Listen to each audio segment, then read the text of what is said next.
তারপর বলো কেমন ঠান্ডা পড়েছে। তো এই ঠান্ডার মধ্যে বানিয়ে ফেলো চটপট ভেজিটেবল এগ পাস্তা।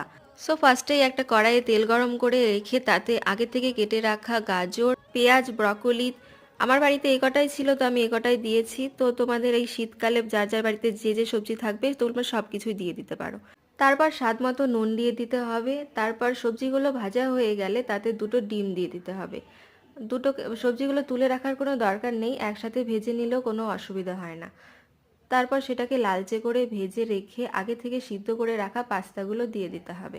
ডিম, সবজি আর পাস্তাগুলোকে একসাথে খুব ভালোভাবে নেড়ে চেড়ে লালচে করে ভেজে নিতে হবে। তারপরে ভাজা হয়ে গেলে তাতে স্বাদ মতো দিয়ে দিতে হবে মশলা। আমার কাছে চাউমিনের মশলা ছিল তাই আমি চাউমিনের মশলাটাই দিয়ে দিলাম। তোমাদের কাছে পাস্তা মশলা থাকলে তোমরা পাস্তা মশলাও দিয়ে দিতে পারো স্বাদ মতো। তো ভিডিওটা ভালো লাগলে ভিডিওতে লাইক করে দিও আর চ্যানেলটিকে সাবস্ক্রাইব করে দিও। বাই।